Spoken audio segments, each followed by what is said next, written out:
All right, you ready? Mm-hmm. All right, so we're going to start out. Can you tell us your name and how old you were in January of 1937? I'm William L. Mallory, Senior, and in 1937 I was 6 years old. What neighborhood did you live in, and do you remember your street name or address? Well, I lived in what was commonly referred to as the Bottoms. It's in the West End, of course, down below Freeman Avenue. I lived at 660 Carr Street, C-A-R-R. I lived on the 4th floor.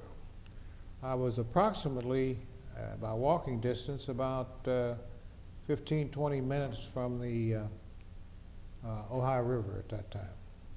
My father came here to Cincinnati in 1928 and settled in Cincinnati. William Henry Mallory. So when you think about the 1937 flood, what memories come up? What's your most vivid memory of the flood? Well, strangely enough, the most vivid memory I have, I don't remember getting in the rowboat because we had to be rowed out, but I do remember where they took us. The family was taken to Washburn School at, I guess it's Derek Turnbow and Lynn now. And we slept in the gymnasium, and I remember very vividly the taste and smell of the water we had to drink. I remember the smell was something similar to Clorox, and I think they did that to purify the water because it was probably contaminated, and that was a preventive measure that we didn't get any kind of disease as a result of drinking water. Now, I understand it that there wasn't any running water when the flood was going, when that was during the time the floods were on. There was no running water. Do you remember, I know you were kind of young, but do you remember anything about how did you go to the bathroom or anything like that? The most prominent memory is the water that I had to drink, and I have vague memories of sleeping in the gymnasium at Washburn School. I heard many stories. I heard that have been told to me over the years. I heard that some people thought it was raining so much the world was coming to an end. Some people, I was told that people prayed that the rain would stop and things of that nature. I heard these stories. I think I've talked to one other individual who said that that was true, that people did pray because they had never seen anything like that before. And it was very, it's kind of unusual to rain as it did in January of that year, as I understand it. How many family members were Well, with there were you? about 4 of us then. Yeah. About 4 of us then. Were you sleeping on cots, or what were you provided? How were you? Well, I don't remember. I can just remember a gray blanket in my mind. I remember that, but that's about all I remember of that. I do remember a story that my sister told me that they lived on Bud Street, which is about a block from where I live, and we went down. Apparently, the family went down to visit them, and the water had risen to where they lived, and the next day it got us up all the way up to the 4th floor, and that's when we were rowed out. Do you remember how long it was before life got back to normal? I don't know. I just remember that right after the flood, I moved to 1043 Aylor Street. That's what I do remember. That's where and I lived there from 1937 to 1955. Did you move there because you couldn't go back to where you were living before the flood? I don't have any idea why we moved, but that wasn't unusual for us to move, my family to move a lot in those days, since my father was a laborer and a casual laborer, and my mother was domestic, so we might have moved a lot of times. You were telling me something found out recently about who was sort of guarding downtown during the flood. Could you talk about who those people were and how you found out about this story about during the 37 flood?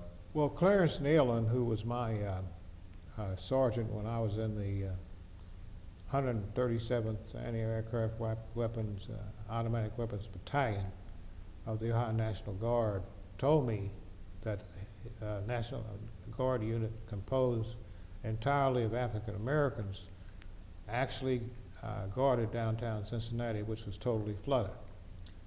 I called the office of State Representative Dale Mallory and asked his aide to contact the Adjutant General of the National Guard and do some research to determine whether or not, in fact, African American National Guardsmen were on guard duty in downtown Cincinnati during the 1937 flood. He reported back that it is true. It was the 372nd Infantry Battalion, Company B, and that's on the records of the history of the Ohio National Guard in Ohio. I called him again and I said, would it be possible to get a roster of these men? And he's now doing research to try to get me a roster of the men who were in that unit.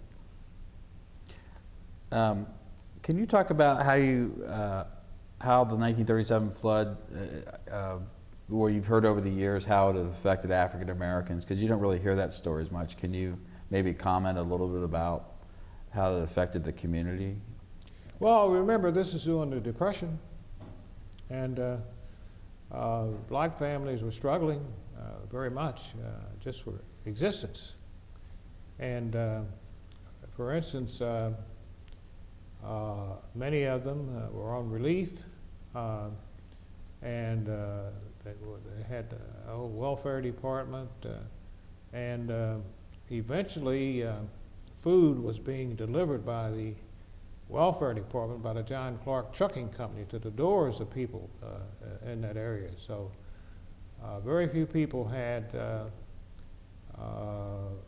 furniture as we know it. I remember the potbelly stoves and things of that nature, but they had some makeshift things. They used crates to put their lamps on and so forth. So, but after the flood, of course, the Red Cross assisted, and of course it asked people what they lost. I don't know if there was very much for many of the families to lose because they didn't have very much.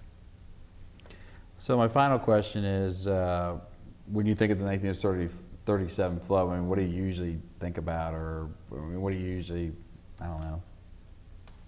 What are your thoughts about the 1937 flood and its importance to Cincinnati history, I guess?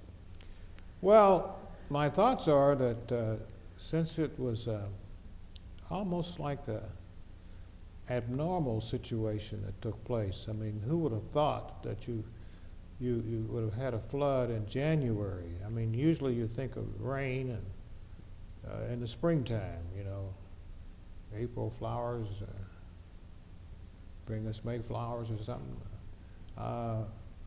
I just think it was a highly unusual act of nature, and anybody who experienced it will forever remember it. Do you have anything that you wanted to say that I didn't ask that you can think of? A story or something that... Well, I remember one of my sisters telling me that my father didn't get in the boat when we left the house. I couldn't reach her today, but I'm going to confirm with her, did my father actually get in the boat with us, or did he stay until the water receded? Well, great. Well, I don't have any questions. Deanne, you have a question? Do you have any recollection, or do you remember stories about, I mean, you had said that, you know, people prayed to get through it. Do you remember, or do you remember hearing about, you know, people being very afraid of what was going on? Yeah, well, I think that's why they prayed. That caused them to pray, because that was highly unusual, what was happening, and it seemed it would never cease. So, yeah, I think that's what I heard, that they were very frightened. by this occurrence. And do you recall, or do you remember hearing any stories about how you passed the time while, before you were able to return to some normalcy? It's completely blank, completely blank. I don't have any recollection of that. At 6, I know there's those geniuses who remember everything that happened after there were 2. Maybe I was a late bloomer. Okay, well, thank you so much for coming down and sharing some of those stories and memories. Okay.